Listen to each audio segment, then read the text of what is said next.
What's up, insiders? It's Rachel here, and today I wanted to share 5 pieces of advice that I often give to smaller channels or creators who are just getting started and looking to build an audience here on YouTube.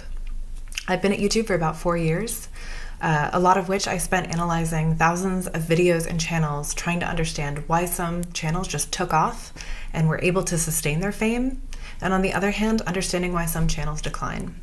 I'm now a product manager on YouTube's recommendation system. All that being said, let's get into the top 5 things that I've learned during my time here. I hope it's helpful. Okay, the first is to build your channel around an audience.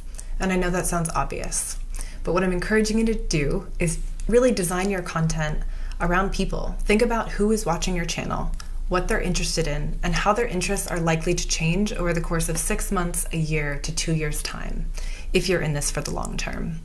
If you do go after short-term topics, let's say how to make banana bread during the pandemic, I'm sure that was very successful. However, those viewers may be less likely to stick around with you in the long term.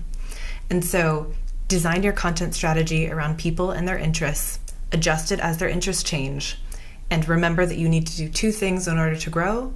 You need to attract new viewers, and then keep those viewers coming back to watch more. Number 2 is find your niche. And what I mean by that is that there's more content on the internet and YouTube than ever before, and it is harder to stand out. So in order to grow, you really need to make something better than what's already out there, or something different.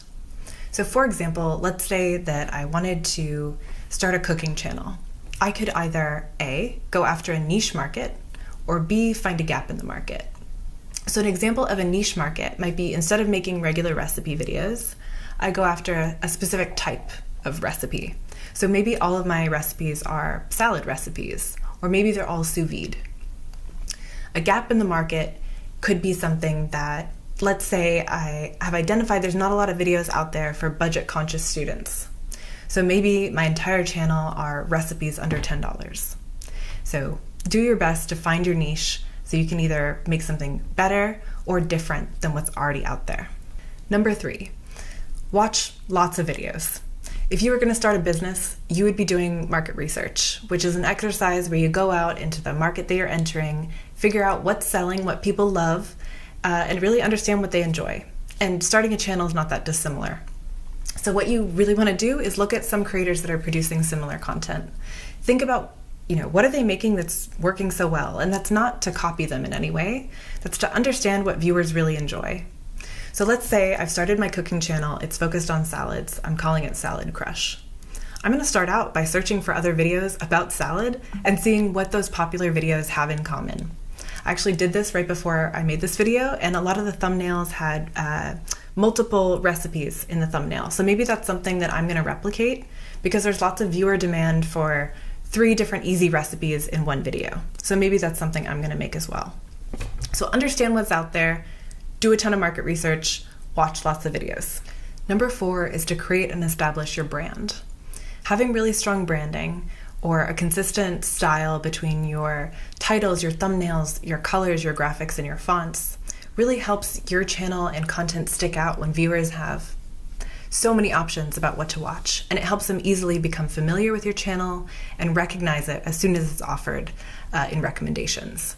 So really think about, what fonts, colors, and styles best represent your brand, and then make sure that that flows through your channel icon, your channel art, even your channel description, and of course your channel trailer.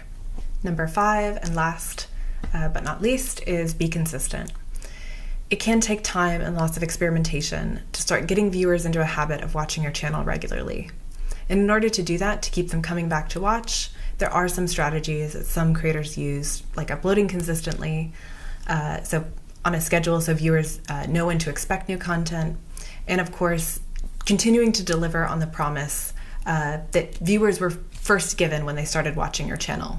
So maybe it's making a series with similar topics and themes as to the video that they first fell in love with when they hit subscribe or started watching your channel first.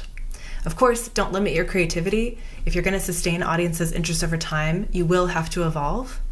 But consistency can help in the beginning when you're trying to get viewers into a routine. So to recap, my top 5 pieces of advice for creators just starting out are to build your channel around an audience, to find your niche, to watch lots of videos and do your market research, create your brand, have strong branding, and then be consistent. Best of luck, and if you're a more established creator that has good advice for other creators who are just starting out, please leave it in the comments below. As always, keep it real.